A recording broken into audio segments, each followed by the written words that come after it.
Hmm? What's up, guys? That's the proper way to start a video, right? What's up, guys? What's up, guys? So this video is very important. One of the problems that I've had in the past up till recently was high blood pressure. And I was taking this medication called Tamil-Sartan, 40 milligram, for maybe a year and a half, 2 years now, and it would bring it down, but not quite to the levels that I would want, especially with the recent news that I had. So it would always be like my first reading would be in the 140s, and then sometimes I could only bring it down to the 130s because what I do when I take my blood pressure, because I take it twice a day now, I just sit and I breathe, and I do 3 readings, and I get the average of the 3. I would only be able to bring it down to 130, and I use the breathing, relaxation to do that. And even with the medication, and even if I would like no PEDs, better diet, lost weight, in prep, not in prep, just maintenance level phase, all that stuff, more cardio, less cardio, but you know, it would, all these factors can like fluctuate it. So of course I'm doing everything I can now to like bring it down, but then it would still not go down. So I had to make a big decision, and I had to quit nicotine. And I guess some of you guys know that I would vape nicotine, maybe from some of the stories or things like that. I always try not to show it really, so I wouldn't inspire people to pick up a bad habit, because that's kind of like lame. But I would vape every day for on and off for since my 4th rehab, probably. Kind of funny, right? Go to rehab to stop drugs, and I start another one. But at the time, it served its purpose, helped me, stay sane a little bit in there, and I kept the habit outside. I liked it sometimes. Sometimes I was just fed up, and I would stop, and I would go back and forth. But now with the high blood pressure, my doctor, Dr. Antoine, said that you should stop it for the cholesterol and the cardiovascular system and the arteries. It would be better if you don't take nicotine. It's all right. I stopped. And then you can see in the graph here, I stopped a little over a week ago, and now I can get readings in the 110s. So this whole time, since 2016, this whole time, nicotine was slowly killing me. I didn't even know. Or maybe I didn't look into it, right? Because it does say poison on the bottle. Maybe that's what they mean by poison. Kills you. It kills you slowly. But so I guess you did get clickbaited, but whatever. This is an important video.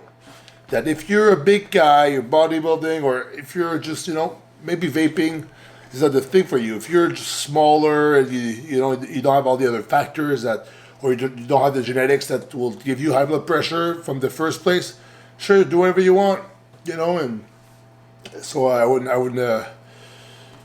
just don't recommend it for people who are similar situation as me. Like if you're over 250 pounds and you already have high blood pressure, maybe you should think about stopping nicotine. So yeah, quit that. So what am I doing now to keep my blood pressure down? Is I take a reading 2 to 3 times a day. I stopped nicotine, which is part of the lifestyle, I guess, and the habits. I do a lot more cardio, and I also noticed, listen to that. So I took a blood pressure reading last Saturday before my cheat meal. I think it was in low 120s or high 110s, whatever. It was really good. And then I did take it after. I was like, I won't bother, right? It's like I know it's going to be high from the food and the digestion, the sodium. So I sleep, and then the next morning I take it.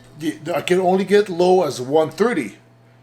So food, 12 hours prior, still had an effect on the blood pressure 12 hours later. So that's crazy too. So you gotta, blood pressure is very sensitive to everything. While you train, it goes up, but you want it to go up when you train. But the problem is, if you can't bring it back down when you relax, there's a problem. There's a stiffening of the arteries going on.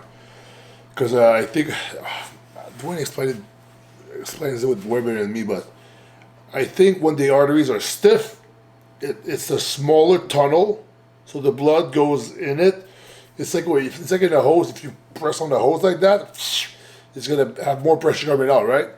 So imagine that. So if the arteries are flexible, they're loose, it will stretch as the more blood goes in. And then if it's less flexible and it's stiff, it will stay like that. And then when more blood goes in, the pressure goes up.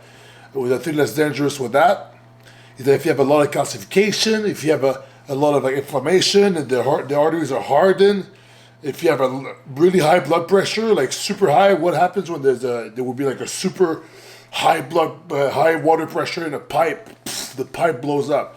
Boom, massive heart attack. The heart tears in half. Pfft, bloodbath within yourself. And then you die in horrible pain. So yeah, you don't want that to happen, right? So keep the blood pressure down. So let's just recap what I said. No nicotine, better eating, less sugar, less heavy meals, because we know that cheat meals can have an impact. Less sodium.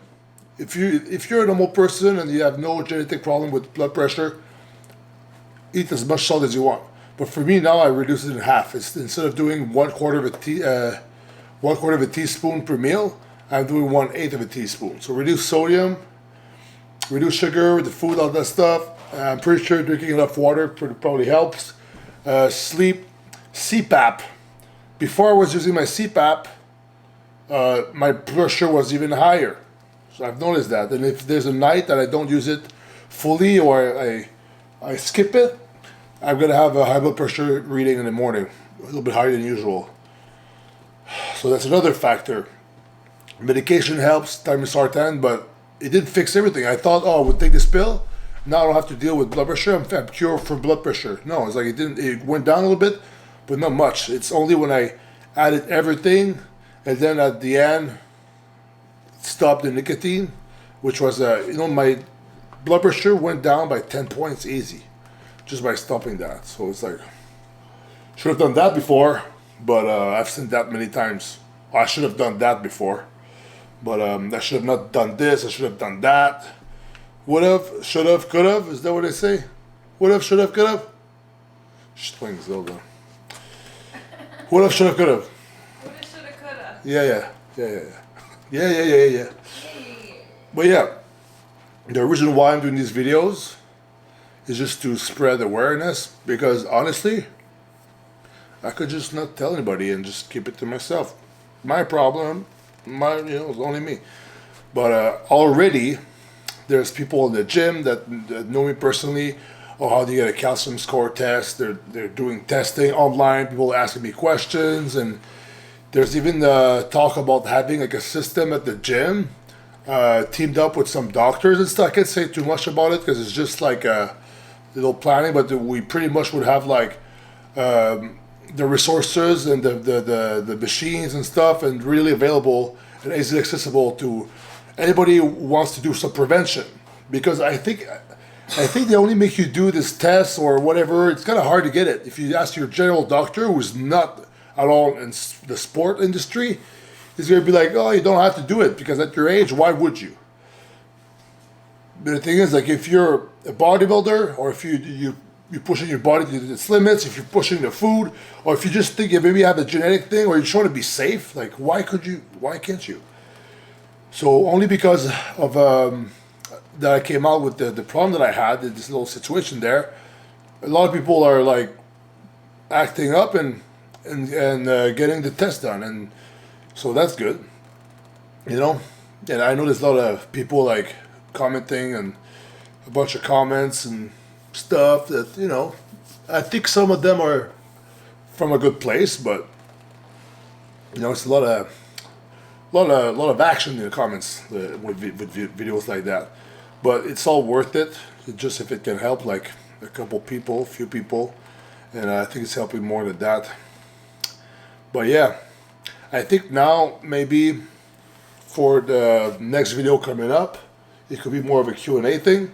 I will also ask on my Instagram the Q&A, but you can also comment your question in the comments below if you're curious about something or if you want to get some more information. And if I can't answer it, I'll try to get Dr. Dwayne to answer it with me. So that would be great. Don't smoke cigarette, kids. It's bad for you. You weren't smoking cigarettes. It sounds cooler to say don't smoke cigarettes than don't vape. Because vaping What is... the kids are doing these days. Yeah, don't vape. You know, I have a vape right here. There's no nicotine in it. And now because I feel like I'm vaping nothing, I'm like, wow, this is really stupid. To vape just for the sake of vaping is stupid. Keep that in mind and get a blood pressure monitor. Everybody's like, a lot of people are pointing fingers like, hey, dude, you should have done that. You need to stop doing this. It's dangerous. Have you got a test done for yourself? Maybe you have a problem. So before speaking out, maybe you should check yourself before you wreck yourself. But most of all, thanks for watching. Subscribe, please. Comment, like, and see you next time. And if you've been watching me for too long, hey, recenter yourself. Get up, get outside, get moving. See ya.